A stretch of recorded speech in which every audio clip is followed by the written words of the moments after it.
What's up, WWE Champions Universe? This is Lee from Champions Chat. And if you've followed our journey, you know that for a few months, Rusty and I recorded only audio podcast and no YouTube. And so we have some back episodes that have never made it onto YouTube. I also have a number of pulls that I've done off stream and just never really posted them. Most of them aren't anything super spectacular. However, maybe every once in a while there's something in there. And some content that just has never made it on here. So I thought I'd combine the two. So here's an old episode from over a year ago when we very first started the podcast, as well as a bunch of pulls that you've never seen before.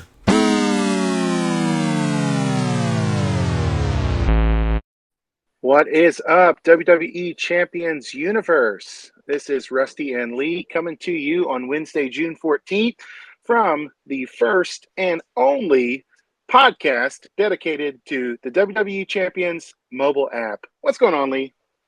Hey, Rusty, how you doing? I think we gotta work on the intro. I miss Gerson, if you remember him being a part of the community there, and his was always "Hello, WWE Champions" before he became "Hey, G Nation" kind of stuff. That's so right. Yeah, we got that. I love it.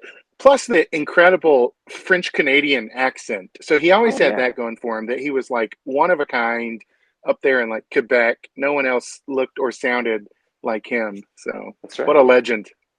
That's right. We're honoring his legacy. Isn't the right word. He now works for Scopely, so he can't do the thing anymore. Legacy might be the right word, because it's like a content creator has passed on into another life, a life working for the man Scopely themselves. That's right. Anyway. Well, I've got the game open in front of me. It looks like we are about 20 minutes away from today's daily reset. And before we get started, a little bit of housekeeping. If you're out there and you're having trouble with the game, specifically graphics are missing, you open up your roster card and you can't see all of your superstars, quite a few of us in our faction have had to actually delete the game and reinstall it. I think we're seeing that as a common issue. Lee, are you seeing something going on like that too? Yeah, actually, my account, my son's and my daughter's, I went ahead and uninstalled and reinstalled mine quick, and it fixed most all the issues. My son and daughter still haven't, partially because, and here's a shout out real quick, you need to make sure that you're tied to your Scopely ID and not just like Game Center or your Android games, because then that makes sure that it like resets it quick. And if you do that, I mean, it just goes right back and all the pictures are there. But like my son's account, we were looking at it, and like he's down to where there is no pictures, there's no titles, like medals, nothing that he can like utilize. He has to actually click on them to find out who it is. It's like everyone in the game is John Cena. You can't see him. They're invisible. You can't see them. I ran into the same issue. So if you're out there and maybe Champions feels bricked after this latest update, do the precautions first. Back up your game or whatever you need to do. Make sure you're logged into your Scopely ID by clicking the gear and link your account for recovery, and then delete it and reinstall the app. And that should restore everything for you. Yep. Awesome. Well, what's our topic today? I think we even, hey, just a quick update. If you have liked or subscribed or shared this podcast, thank you. We've broken like the 50 listener mark in our first episode. We primarily created this for our faction, just to help them, to help maybe like the daily user or new user to know what the heck they're doing as they navigate this game that some of us have been playing for years and it feels like second nature. So if you're out there and that's you, thank you, thank you, thank you. Feel free to share it with your faction. If there's anything that we talk about that can help a new player or even a player that just feels stuck, we are doing it for the right reasons. That's right. So today's topic is boss battles. So we actually posted in the Facebook groups. There's a few of them out there. The Discords, for Brofessor and Iron Sheik 84 and Goldie, Merrick's and DJ, a few of those guys along the way. And we actually had a number of recurring threads that were like, hey, You guys mentioned boss battles in the first episode. We want to hear more about that. And I know you're going to ask me a couple questions, Rusty, but you mentioned boss battle is your favorite mode in the game. So I want to know, why is boss battle so awesome? Okay, so thanks for the question.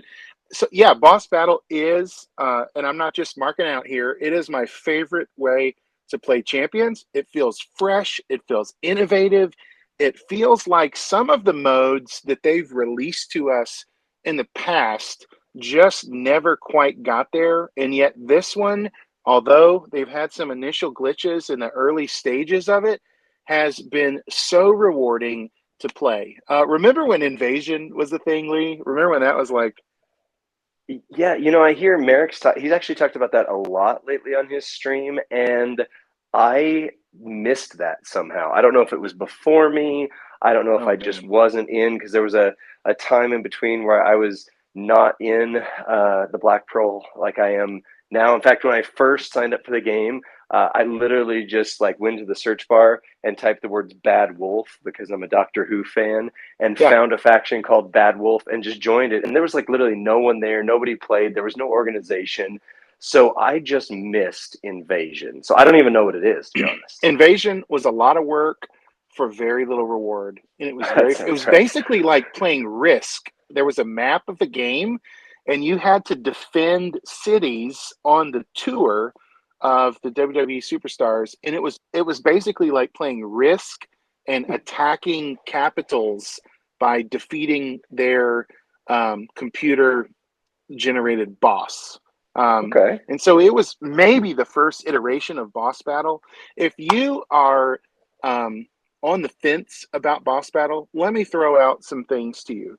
The first reason I love it is because it's scalable to the roster you already have. There are Mm. levels, level 1, level 2, all the way to 20. And so regardless of who's on your roster, like there's someone that you can jump into a boss battle, jump into a level, and compete and earn rewards right out of the gate, even if you're a brand new player with a roster under 50 was like 500K is probably like where the new guys are, the first kind of thing they're trying to get through as their overall roster. Yeah. And so you can be superstar talent under 500K, playing boss battle, and probably beating levels like 1 through 10 with some collaborative help from your faction. Um, I hope this goes without saying, but if you're out there and not in a faction, like you're you're missing the majority of what this game has to offer. And boss battle gets even more out of a faction, and I love that. I love the second thing is probably so it's scalable. The second thing is just that it's collaborative. You have to rely on 3 other people. And so it's more than just a feud where you're hoping one person jumps in the lobby and joins you, but it actually takes 3 different partners, well, up to 3 other partners to play a boss. And yet, again, you can have a superstar whose specialty is like healing the faction, and you may not have that total like turn 1 killer like your faction members have, but you can be the heals guy and take everyone further. I've got I'm kind of a free to play player. I mean, I pay a little. We all, even the free to play players, get in a little bit here and there, but like I've got a 5-star gold free Scopely honky tonk man striker that I've built up to just be a healer, and I can jump in with Lee, who's got some of those turn 1 killers, and I can just keep healing, healing, healing, healing. And it's incredible because I don't have to have the same strength of roster that the other guys in my faction do.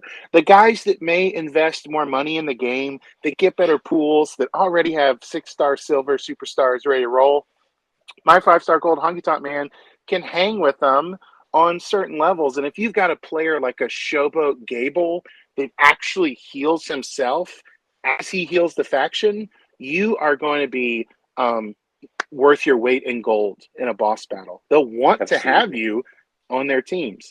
I'm going on and on. The second thing I'll say is just this: the interface is fun. It's fun to like you're actually getting like fast play. Like you just break gems, break gems, break gems, and like you don't even have to use all of the move set and animations when the shield is up. So you may just be kind of spamming green gems. Like I have 6-star IOW Kurt Angle as one of my like favorite new superstars, and he spams green gems probably better than anybody else on my roster.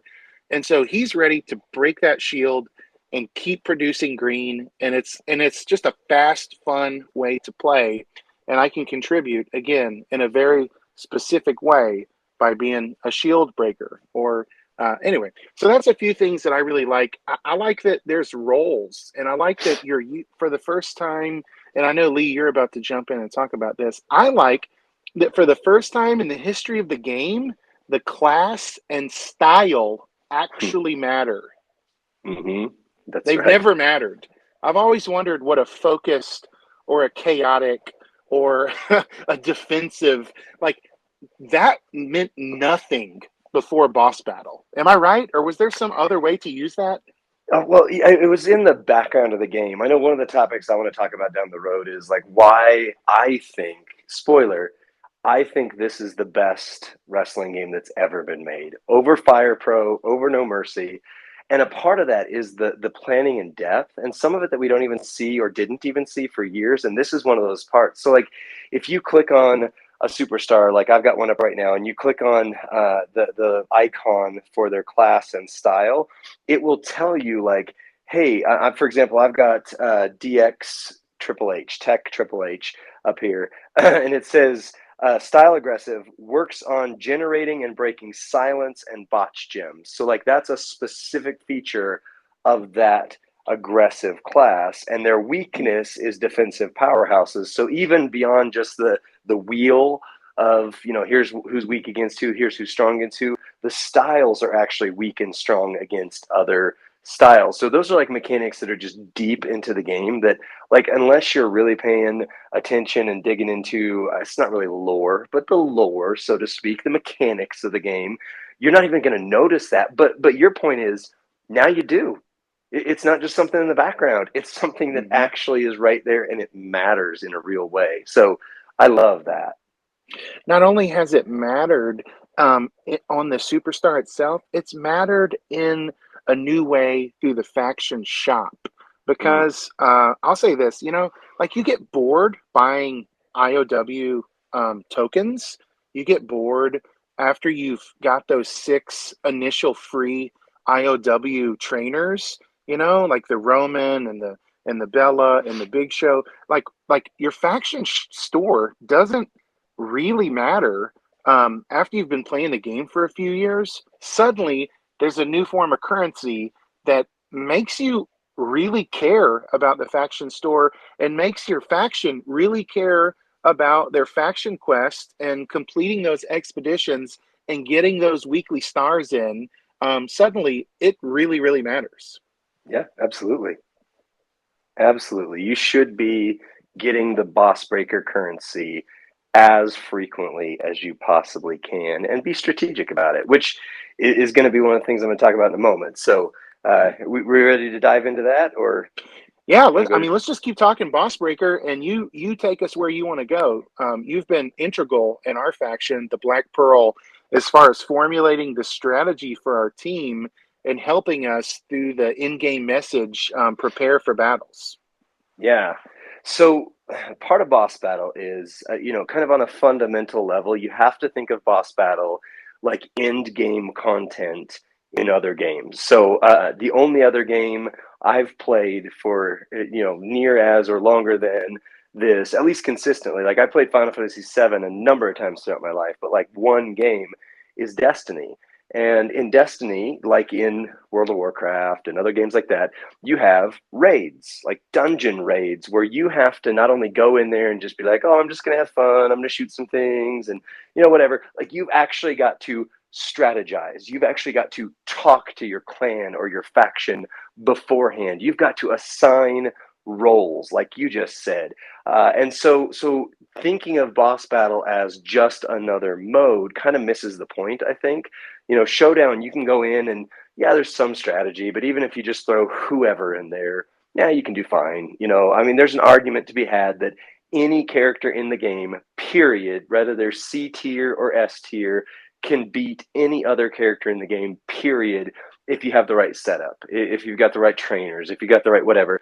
But boss battle takes that to a whole different level where you have to bring certain things to the table, and otherwise you're going to hurt the faction. And like you said, it's three or four other people, or I'm sorry, two or three other people, and you're not just screwing up you. Like you could be screwing up that whole thing for them. So there's a little bit of a weight to it there. So Yeah. first and most important thing is boss breakers.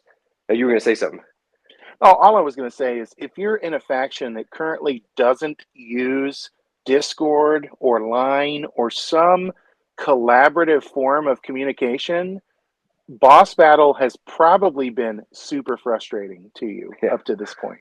I'm just going to assume that your factions out there are already using these communication devices. If they're not, that's priority one if you're going to advance in this mode of the game.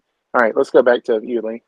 Yeah, so absolutely. So the most important thing about boss battles and preparation, two things. We're going to talk about breakers and communication. Boss breakers are the single game changer for this mode. Like I'll say it, and I believe it with everything in me. Like, each boss breaker, part of the fun, or boss battle, that is, part of the fun is that they're a different style. They use a different, like, oh, this one you got to have silence gems. Oh, this one you got to have blast gems. This one, red does no damage because they're still trying to find ways to nerf Powerhouse KO and now Powerhouse Sammy. They've got those layers to it. But even beyond finding the exact right character that you're like, ooh, look at me, I've got, whoever in this mode is your boss breaker. And that's leveling the playing field because everybody can work on those. But I'll say it, and I mean it, the boss breaker is the single most important thing you need to be working on for this mode. Because as we've seen in different boss battles, it changes everything. Can I restate what you've just said? Hey, the boss breaker helps you break the boss, right? I mean, like that's why I was cracking up because it's like pretty much self-explanatory, and yet how many we went into 3 or 4 different boss battles, and like we had guys with no breakers, no active breakers. And they're like, oh, do I need to be buying those? We're months into this format, still trying to convince some of our faction, like, no, you actually need to buy those. You actually need to equip them to your superstar. Right. Yeah, and we're in a faction that, we kind of define ourselves as daily active but casual. So like we're not kicking people because they don't know what they're doing. We're actually trying to mentor people. Hence, what you talked about, this podcast is a part of that. But it does get super frustrating sometimes. And like if I'm the one who's created the lobby and somebody doesn't have a boss breaker or what I'm about to say on the right boss breaker, I'll just very lovingly, very kindly be like, hey, dude, I need you to switch over to exhaust. And I'll sit there and wait until they do it, Right. And usually they're pretty responsive or whatever with that. But not only having a breaker, but the right breaker is the key to Braun Breaker, the boss. Because, like you go into one battle and like, here's one for example. There's two that are very similar in look and feel. One of them is the defensive ability Helping Hand. And this is one that everybody should have on their defensive guy. Like, I don't know that tuning up the band or life in the fast lane are ever going to get to a point, and maybe they'll change it a bit, but they'll ever get to a point where they're as useful as Helping Hand. Because what you just described with your honky tonk man, which by the way, you can't type honky tonk man into the in-game chat because it blurs it out like you cussed at people. You have to type so. HTM. That's right. Yeah, your HTM bringing Helping Hand helps the entire faction. But there's another one that's similar in look, and it's called Healer's Steel. And Healer's Steel is amazing. It's crucial, but it's only for when the boss has a healing ability. And so sometimes you'll see people bring in healer steel and like, oh yeah, I'm helping the faction out. Or, they'll kind of use the helping hand as a lower one and miss the two and think, oh, okay, well, I've got that one, so I'm good. And the reality is there's a specific use. So there's one per class, one case that there's kind of two that are really the keys to this. So any thoughts before I dive into that? Because I don't want to dominate the conversation, but I'm No, getting a I flow. think you should. No, you need to keep going. This is so good. And I know, hey, if you're out there listening and Lee is going through a lot of information, let me encourage you to do this. Pause this episode, open up the game, and like look at your roster, look at those superstars, and then unpause and go to the next category that he talks about. Look at where your boss breaker level is. Look at how many coins you have for that category, and assess your own roster as Lee's doing this breakdown. I promise it'll help you. That's right. You're amazing. Thank you, Rusty. So technician, or I'm sorry, not technician, this across all, but aggressive. So the style of aggressive, there is one breaker that is far and away the only one you should be using, and it's exhaust. Like, cracking the shield is helpful, don't get me wrong, and rage has its purposes, but it really kind of works best if you're actually getting whooped. So let's leave that one on the side for a moment. So exhaust, if you have at least one, but preferably two, level 9 or level 10 exhausts, the boss in most situations cannot deal damage to you. Like, Wow. think about that. That is game changing right there. Like, if you do nothing else, but the boss can't do damage to you, then you're talking about like a war of attrition between you and the boss if nothing else is working. Like, nothing else is working and you're not getting where you need to get with it. As long as you can beat him in a certain amount of time, because we have found at points there is a timeout that it could hit, you're gonna win just with that one right there. So for every faction, for every character, every person, you need to have exhaust, level 9, level 10, preferably in the mix right there. The And next for our one, listeners, is level 10 the highest level that you can take a boss breaker? yeah, currently level 10 is the highest that you can take a breaker. I'm sure at some point, with the power creep they do in games, at some point down the road it's going to change. But yeah, currently that's where it's at. Okay, thanks. Yeah.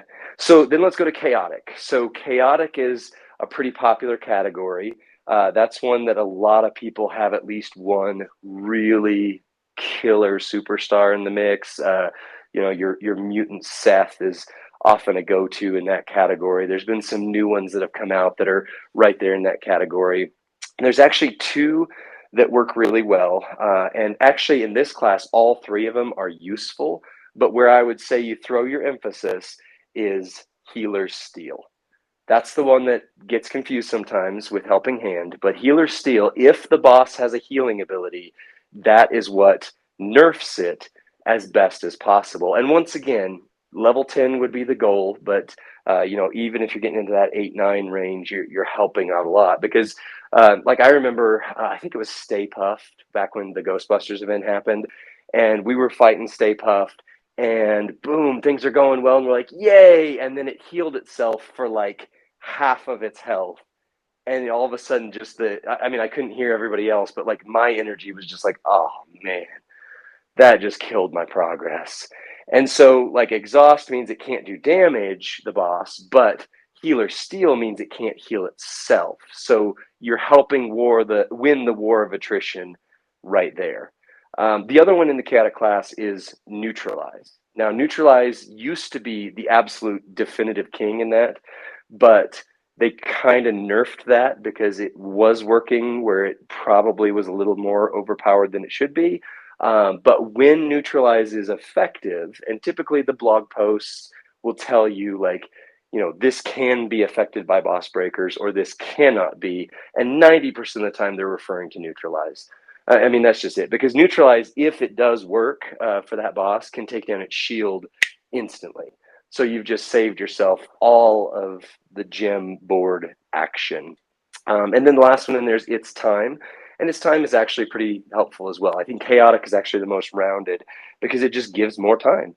Like if you're on the cusp of beating a boss and they take a turn and it wipes you out, its time allows you just to bump up.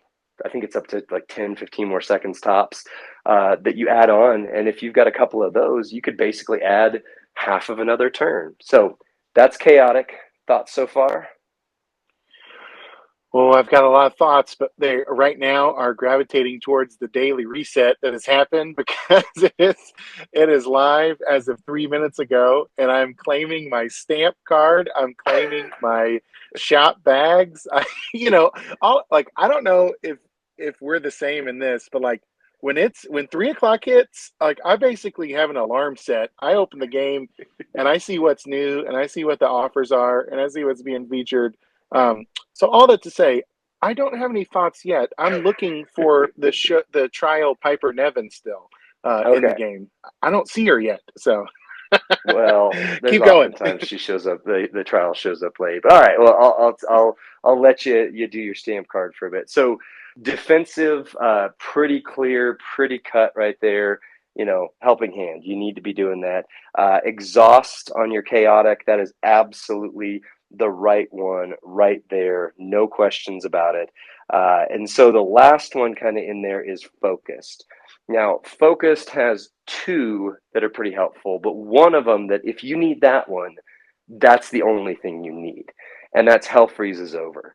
Hell freezes over basically prevents when the boss freezes your moves, and at level 20 in particular, they can freeze two, and sometimes they can freeze all of your moves. And part of the beauty of this game and the design of the characters is that you oftentimes have characters that like they can have an amazing turn, but they need at least two, sometimes all three of those moves to make the turn hit. And so if you're frozen, you're like sitting there going, oh man, like you mentioned I got a couple turn one killers, and we went into a mode, I think 2 bosses ago, where nobody had hell freezes over up high enough. And so it unfroze some, but it didn't unfreeze me. And I had one move that if I hit it, I would step on that boss with no problem. And that's the one that froze. And so I could do things, but for a turn and a half or so, I couldn't hit that hard. It just took away all of my ability. So hell freezes over, absolutely no question. That needs to be your focused move. And then regeneration X from there. There's other times where, if you don't kill them quickly enough, then they cause it to where your move charge is sometimes up to like 20 more moves or gems needed to charge it.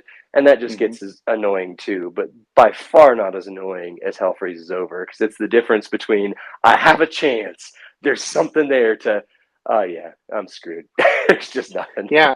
Well, I was just looking at my IOW Kurt Angle. Like you're probably going to hear me mark out for this guy for a little while. And like it's 6-star bronze. I've got my Hell Freezes Over up to level 5, and I'm about 10,000 Boss Breaker coins away from taking it up to level 6.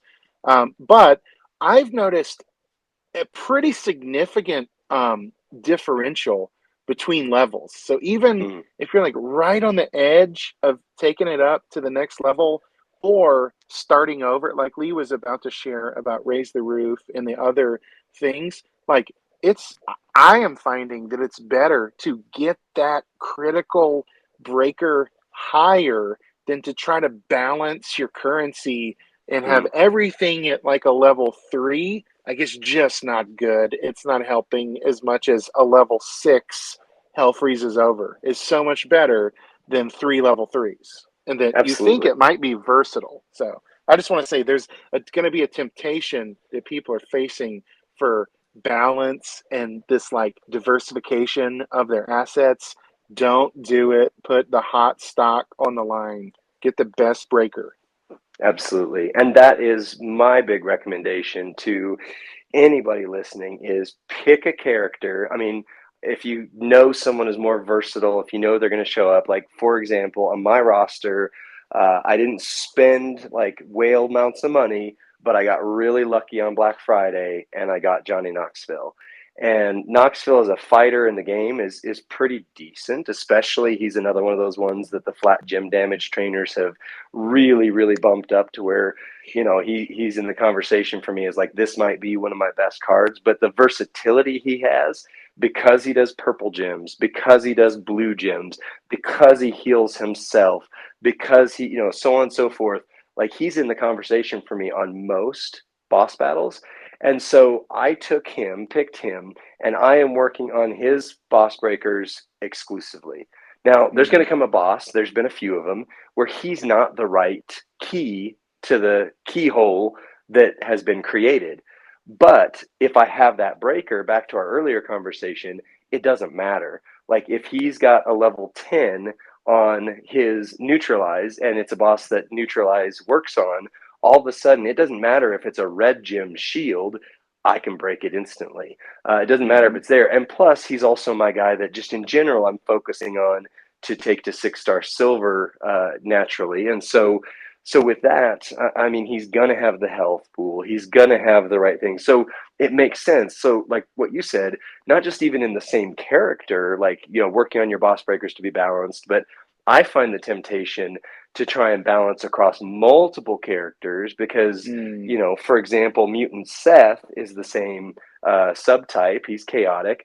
And so, oh man, if I could focus on Mutant Seth, get him to level 4 and then get Knoxville to level 4 and then Seth to 5 and then Knoxville to 5, what I'm actually doing is I'm just diluting the water where I could have just taken Knoxville to 10. And even if it didn't, fit the right shape for that specific boss battle, he's still going to be the better option for me than That's right. doing that. And oftentimes we get these hobby horse characters where we're like, oh, I just pulled this one. Now I got to do everything with them. And that's great. But if you keep chasing the hobby horse character, if you keep chasing the new, I mean, it really takes a lot to get a boss breaker up to level 10. You're always going to have level 3, level 4, and you're really not doing what you could to help your faction. Yeah, and I think we said this in the first episode. We need to say it every episode. Your roster is only as strong as your best superstar. And so having a balanced, broad roster is way less potent. I think I even heard you say this before, Lee. You need to be thinking about a laser focus, not a shotgun spray. We're talking about these guys having precision and consistency and accuracy and having the best guys carrying the rest of your roster, because you will get farther in the game, you'll get more loot, you'll get more resources, you'll have higher scores, higher feud scores, higher boss breaker scores. So like we're not just making this up or marking out for one or two specific characters, because I'm looking at everything Lee just said about that incredible Johnny Knoxville. I'm looking at my roster right now at the free Happy Corbin that Scopely gave me. That is, I've got him at 5-star gold. It's taken a little bit. He's going to 6-star. He was a free gift, and he's at the top of the trickster charts last time I looked. And he's aggressive. He's got exhaust. And I could work up cracking the shield if I wanted to, but like, don't discount your roster just because you don't have a Black Friday Johnny Knoxville. Who's your Happy Corbin? Who's your IOW Kurt Angle? Who's a guy that is, like a zombie Dominic, right? Yeah. I mean, you look at these guys. Scopely is just they never did this in the past. Give you free like premium superstars, incredible. So that's probably another reason I like Boss Breakers, because I can actually play at a high level. Yeah, anyone can. It's just taking those characters. And like you said, I mean, Zombie Dom was 100% free. And yeah, if you have Zombie Ray like I do, then that helps him a lot. If you have the All Heart Plate, which unfortunately I don't have, can I take a quick side story for just a second for one of my stupid moments in the game? I shredded All Heart. I had All Heart early on when plates were brand new. I didn't know what they were doing, and I needed to move a plate, and I didn't have the currency. I shred it all heart, and my zombie dom suffers for it to this day. But even if you don't have all the bells and whistles, I mean, the buffs on those kind of things are going to help out huge. So pick your character, get on them like a horse, and ride them to the finish line. And then when you get a level 10 with that character, boom, now you move over to somebody else that you're like, okay, now I think this is the one to go. And last little shout that I have on that, don't forget about females, because the future is female. We've had our first boss battle that's a female. I don't know when we're going to have another one, but almost everyone I know neglects their female roster, period, in general, but especially sexist. When it comes that to is sexist. I am throwing a flag on the play. That is sexism. If that's you out there and you're our listeners, we are an egalitarian podcast. We believe in the potency of our female superstars. Okay, that's right. The end of my rant.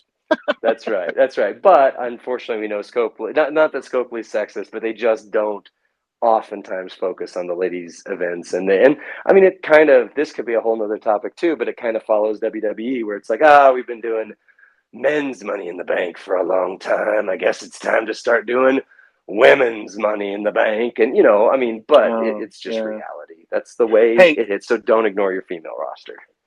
A side note, and one way it's not a side note because we're talking about female wrestlers.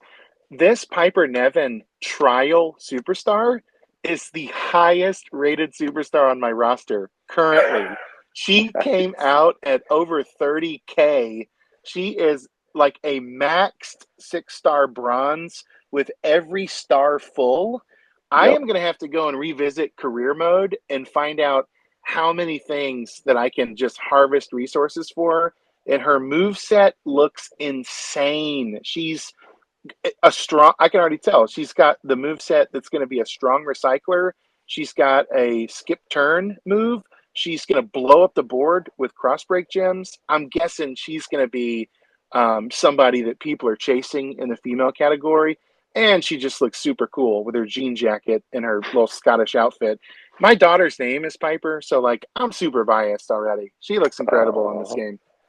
That's awesome. And yeah, so if people are listening to this and it's past this Friday, okay, what's the thing that is not just temporally bound but eternally consistent across the game? And you hit one of the biggest things right there, is that whenever they do these trial characters, especially now that they're doing 6-star, and especially that this one is a 6-star female powerhouse, which unless you have Super Stacy or Zombie Rhea, has been a problem for most people. I know Goldie has Zombie Charlotte built out with a lot of tricks, but I don't have the tricks that she had to make Zombie Charlotte good. So for most rosters, Piper could be a game changer. And you're talking about the road tours, which as of this recording, we're still waiting for the new road tours. But there are nodes that I know until I got my Super Stacy, I was trying to beat them with powerhouse Brie Bella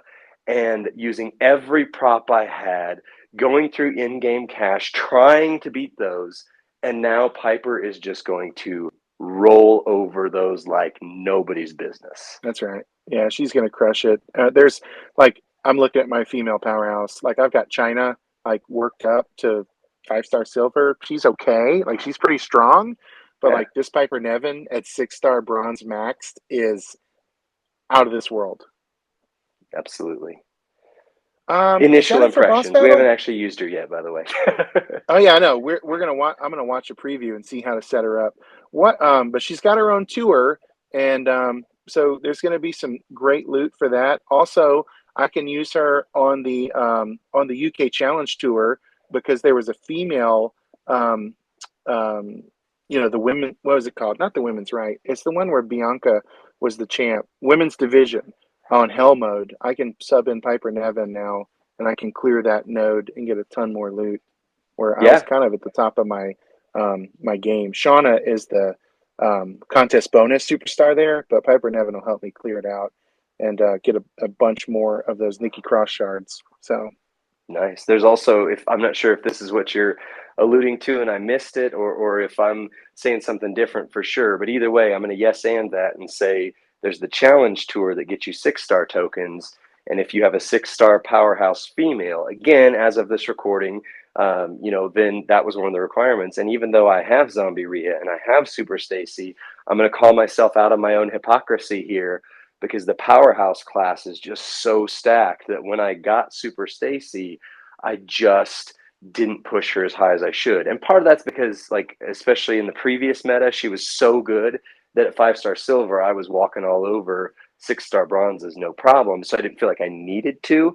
But now we get to this, and like, even with the roster I've got, I'm looking at that and going, I don't have a 6-star powerhouse female. So I'm missing out on those. And then Scopely pulls one person on, I think it was on Merrick's Discord, said, here Scopely is playing 4D chess with us because they put this out where nobody's going to have a powerhouse 6-star female, and then they give you a trial.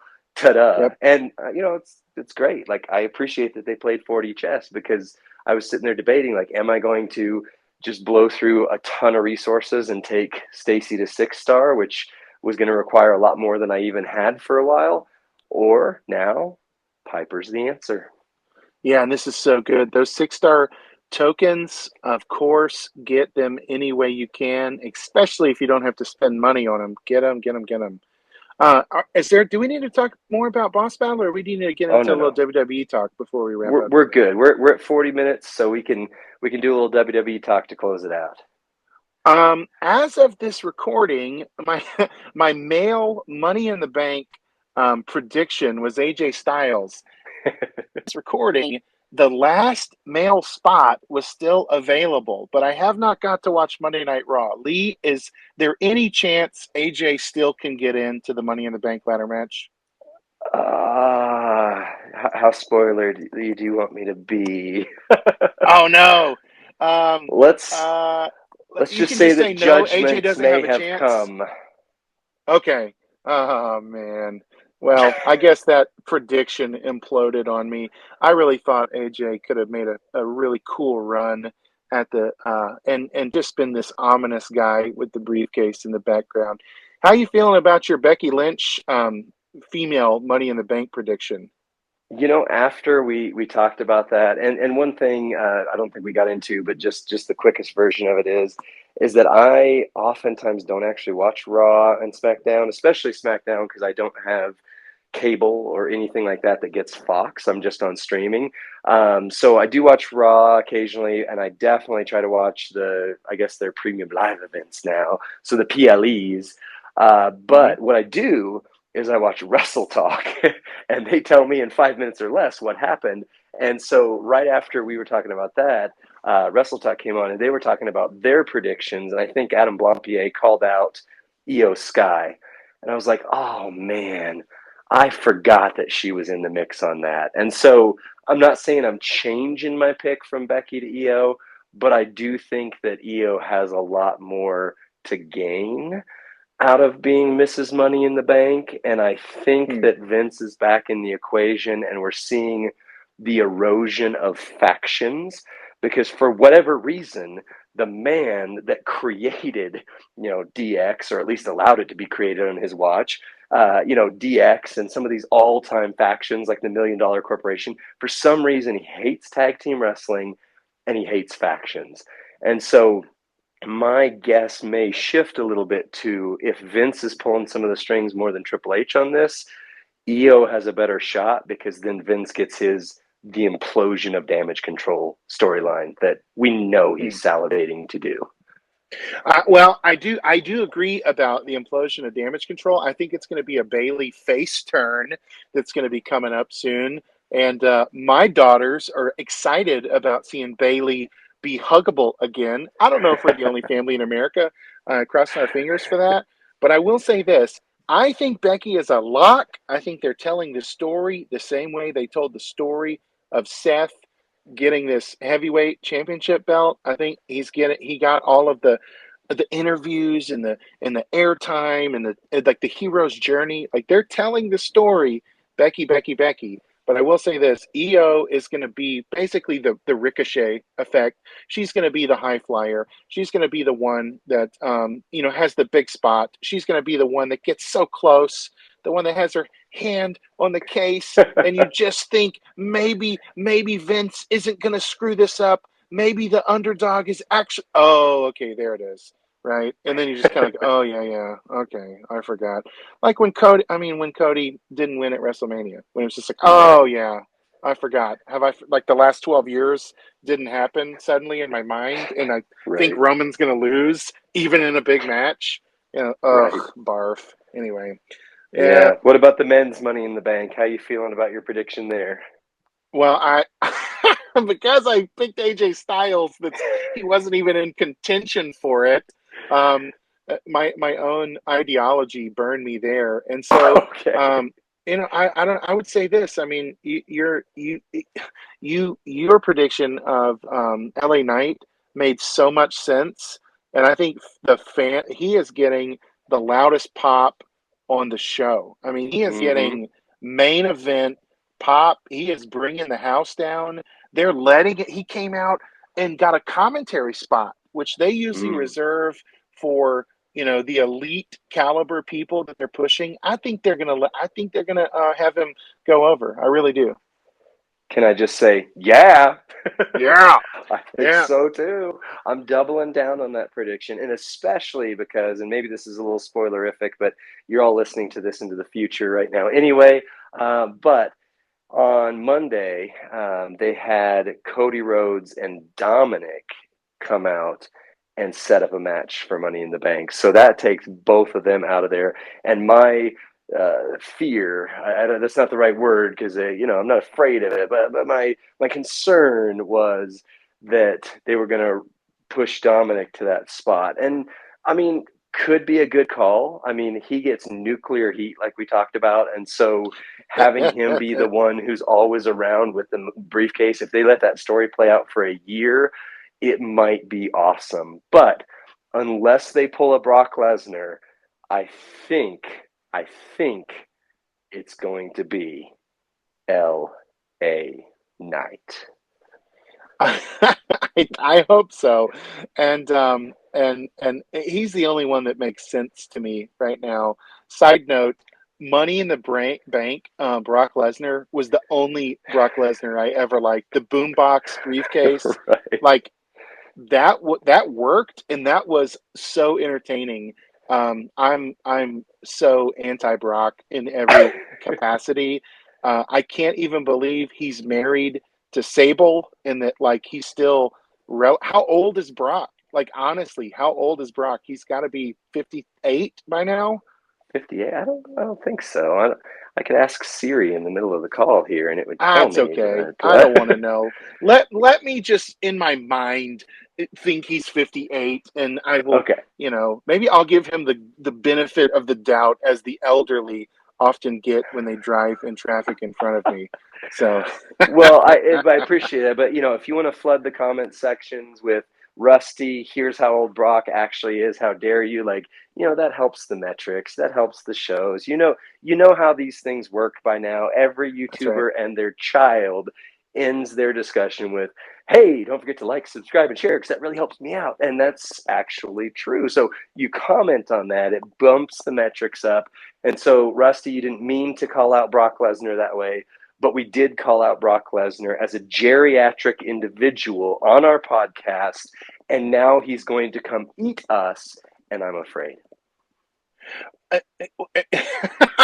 No, no, I don't want to actually meet Brock and like talk smack like to his face or anything like that, but like as a character. So like everything, Okay. like I'm gonna stay in kayfabe here and say that everything I say about a superstar, I'm saying about their character and not them as a person. But I am open to correction and like I said, in the chats and the likes and the comments, and we're gonna try to grow this thing and see if we can help some players in the game. Also, a big shout out to our faction, the Black Pearl, for having the grace and helping us out and telling us to do this, and actually some of them out there are subscribing. So shout out to the fun. I think it's the best faction I've ever been a part of. So much fun. And if you're looking for a faction, I think we've got a couple of spots open. If you're a daily player that likes to grind but still wants to keep it casual, maybe you played for a while and you want to keep it going, but now you're free to play or you've got a big roster, you're not sure what to do with it. Why don't you come on over to the Black Pearl and hang out with us? That's right. That's right. And we can save this for another chat because we're running out of time. But I know you, Rusty, were in some top factions. I've actually been with the Pearl for 3.5, 4 years, something like that.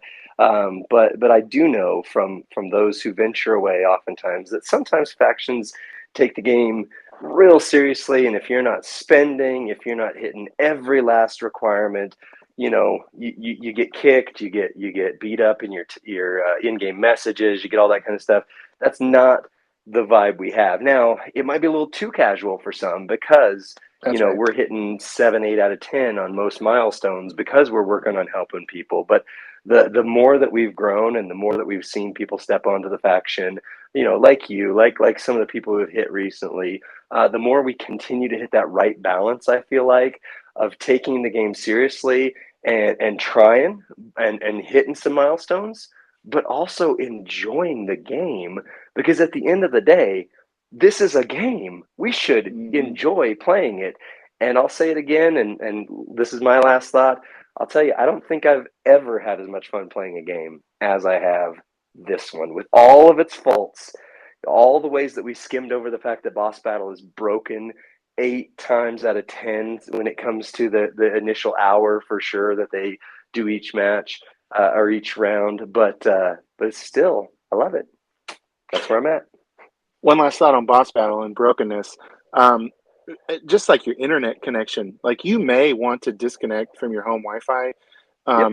while you boss battle, because you may in fact get, the what do we call that symbol? The Wi-Fi symbol of death. It just Yeah. pops up in the mid game, and you're frozen, and you got to start over and lose your progress. So yeah. Well, hey, you want to wrap up, Lee? Yeah, we In need here. I talked about the sign on. You actually had a really good sign on, so I wasn't trying to shout that. But we definitely don't have anything that we sign out with. But I always end the in-game messages when I'm the guy for the week, or the officer for the week in the faction. I always end with "Have fun and smash gems." So that's what I leave you with. Have fun, smash some gems.